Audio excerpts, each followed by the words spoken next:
Hello and welcome to the Park Life Podcast. My name is Mike. I'm a travel agent that specializes in all things Disney. Welcome to episode 61 of the Park Life Podcast. Today is chapter 8 of our ongoing series, The History of Walt Disney World. Today we're going to talk specifically about the Magic Kingdom, the different lands, structures, territories, things that have come, things that have gone, all things about the areas within the Magic Kingdom. But let's start before the Magic Kingdom became the Magic Kingdom. And before you get to the Magic Kingdom, you have to get through, around, over Seven Seas Lagoon, the big water area out in front of the Magic Kingdom. If you go back to the 1960s, there was no Seven Seas Lagoon. That was a swampy area that Walt Disney wanted to change to create a red carpet water effect, if you will, welcoming guests, a nice, quiet, serene entrance and exit from the Magic Kingdom over Seven Seas Lagoon. Now, to build that, they moved over 7 million cubic yards of earth. I can't imagine how much earth that is, and I'm not so sure that you can either.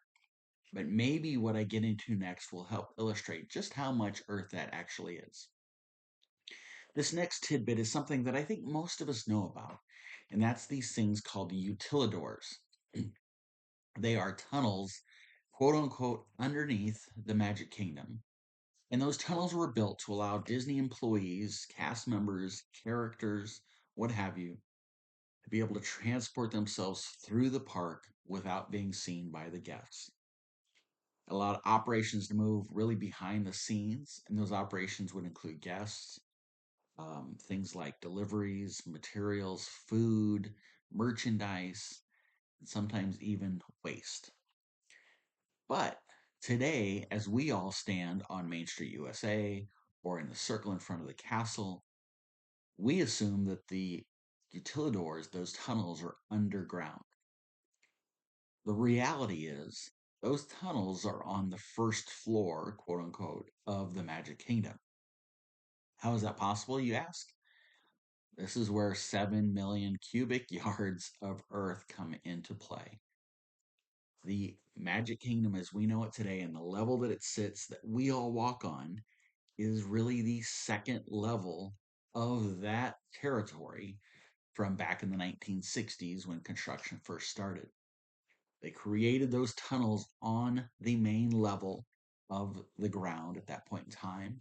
And all of that earth that they dug out to create Seven Seas Lagoon was transported and laid over the top of those utilidors, allowing Disney to hide the tunnels, create an effect that felt like we were on the main floor, if you will, of the park itself. Moving all that earth allowed them to level things in the proper ways so that when they built Main Street USA and the buildings, they built the castle, all of the building structures, it allowed them through engineering to be able to make sure the ground was leveled in a proper way so that the structures could be created and safely maintained for decades to come. So it's pretty cool to think about that utilidors are on the first floor of that area, and the park itself was built on the second story. Now, this next thing, let's talk about the themed lands around the Magic Kingdom. These are all themed lands that exist today, that existed back when the park was open in 1971.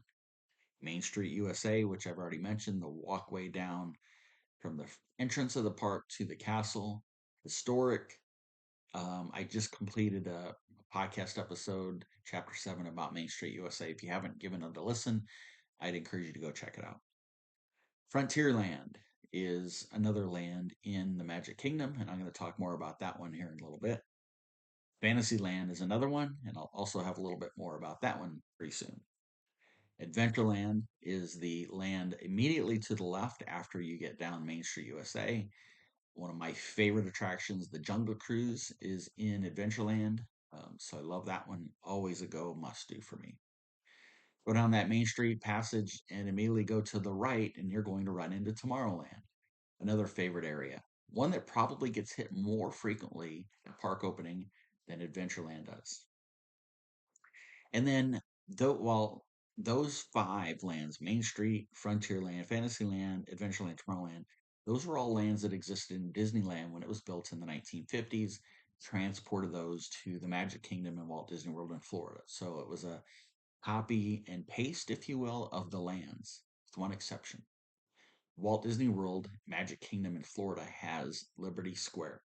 That is not a land that existed in Disneyland in 1971 when it opened up in the Magic Kingdom. So, some uniqueness in 1971 to the Magic Kingdom in Florida over Disneyland in Anaheim, California. Now, if you've been to the Magic Kingdom in the last 10, 15 years, in Tomorrowland, there's a restaurant called Cosmic Rays. And in there, you have Sunny Eclipse, who is an animatronic alien that sings songs and entertains guests. Did you know when the park first opened, Sunny was not there? They actually hosted live bands and live acts in Tomorrowland to perform for the guests. Different bands would perform in the 1970s on the Tomorrowland stage. I vaguely remember that from my first time or two there in the late 1970s. I mentioned Fantasyland earlier as one of the lands, and we'll cover more on that right now.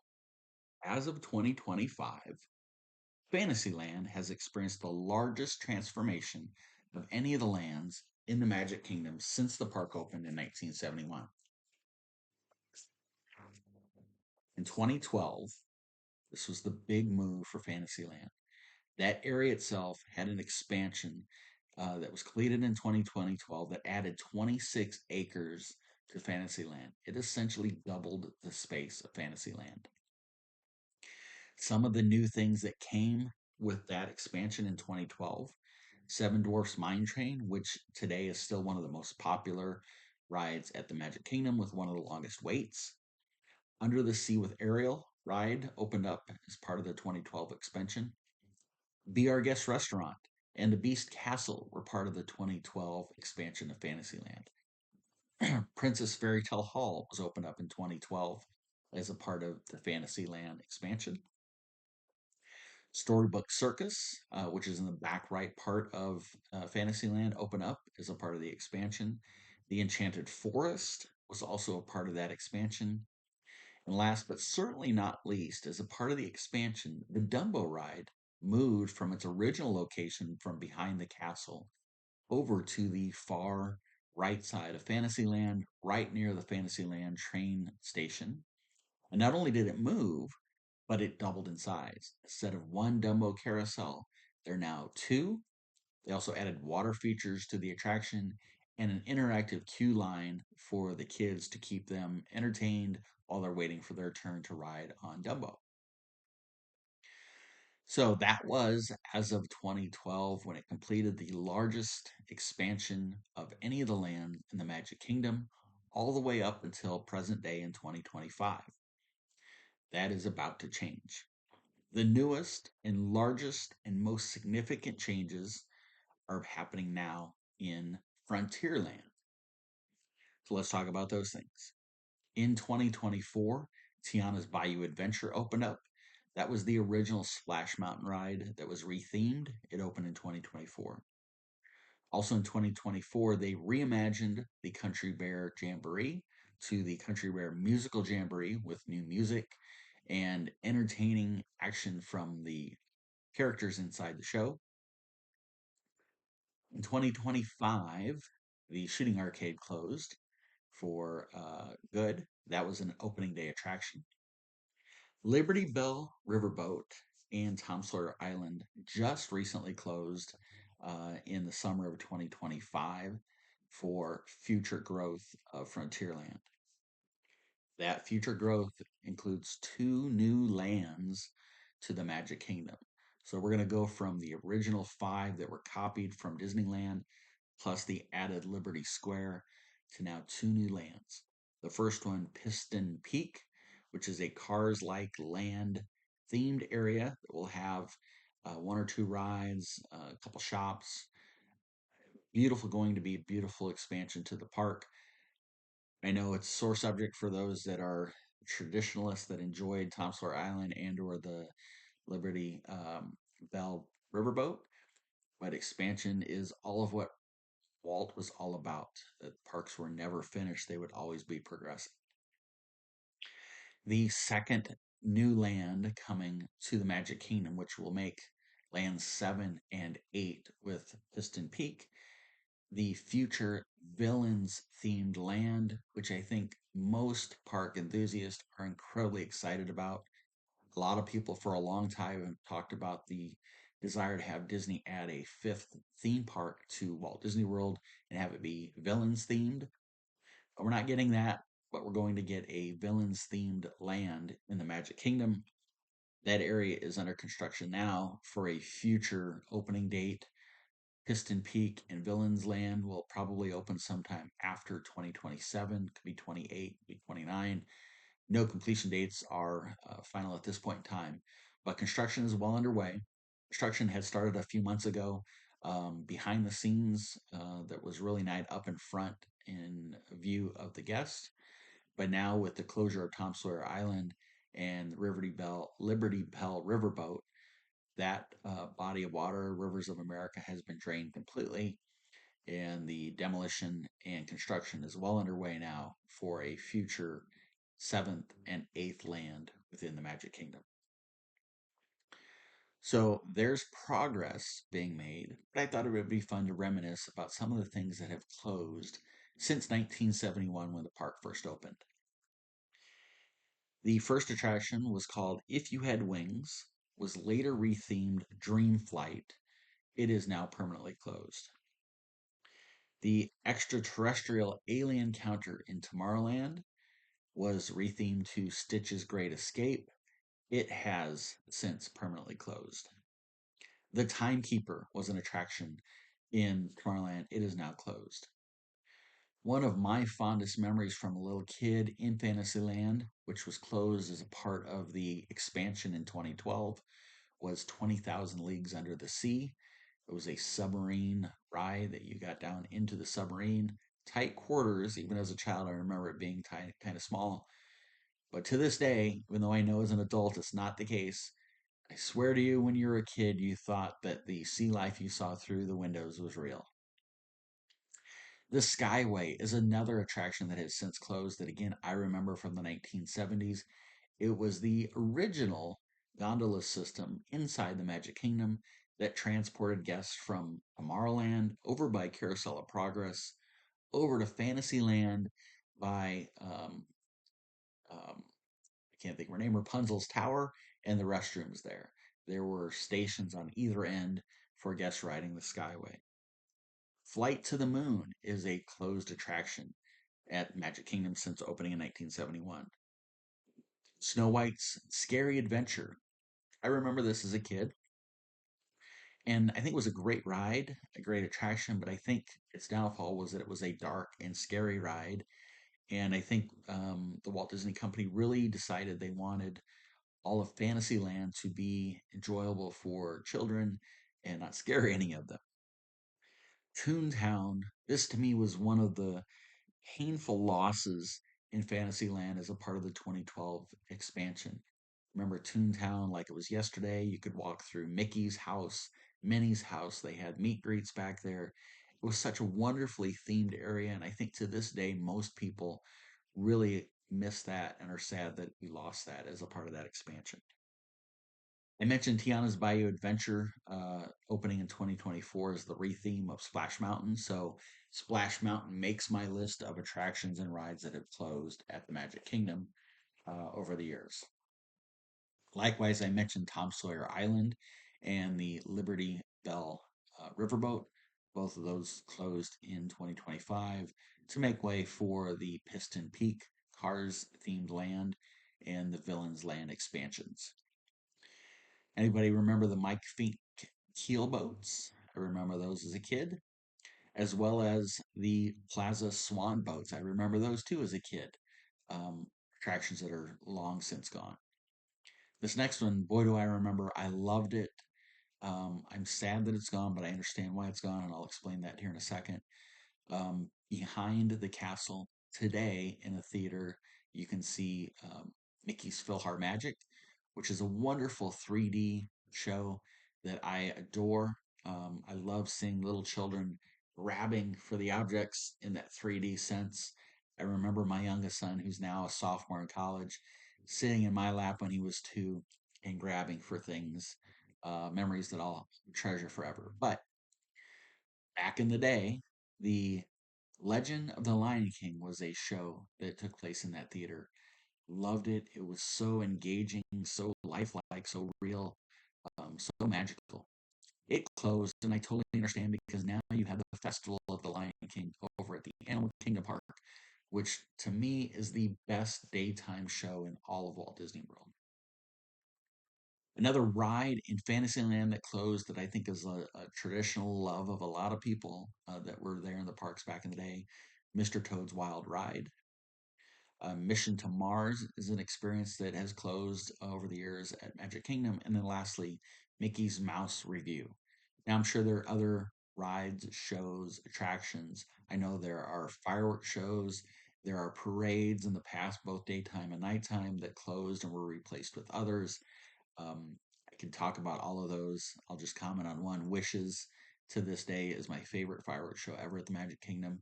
And really, it's because my children saw it for the first time when they were in Magic Kingdom for their first experience. So it's just a favorite for me because my kids were raised and grew up on Wishes. I'm going to wrap this up with one amazing thing. And some might know this. I don't think many do, though, because it doesn't get talked about a lot. Imagine a world where Harry Potter Land is at the Magic Kingdom and is not at Universal Studios.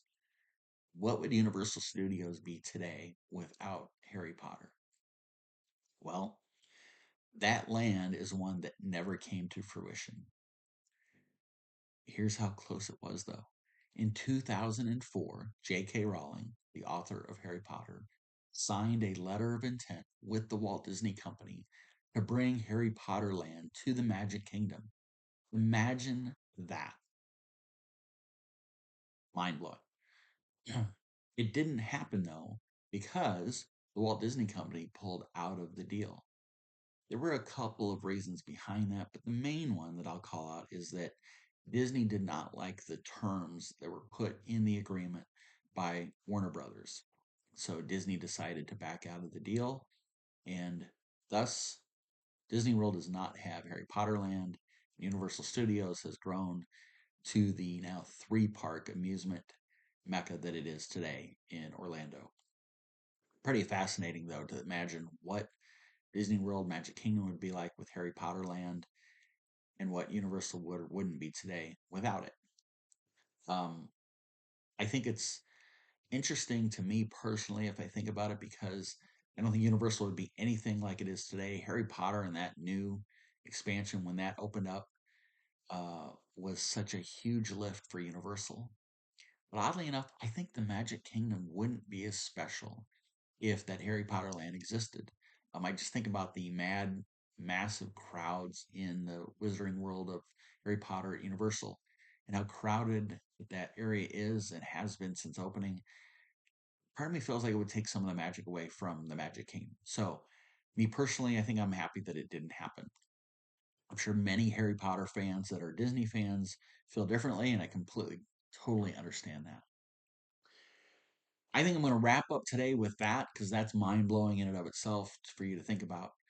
I'll be back again next week with the next chapter of the history of Walt Disney World. If there's a topic you'd like to hear about when it comes to the history of Walt Disney World, please let me know in the chat. I'd love to see and hear from you, and I would love to research and share that in a future episode. I'll be back again next week with the next chapter of the history of Walt Disney World. Don't know what it is yet, so I can't even give you a tip or a hint of what it will be.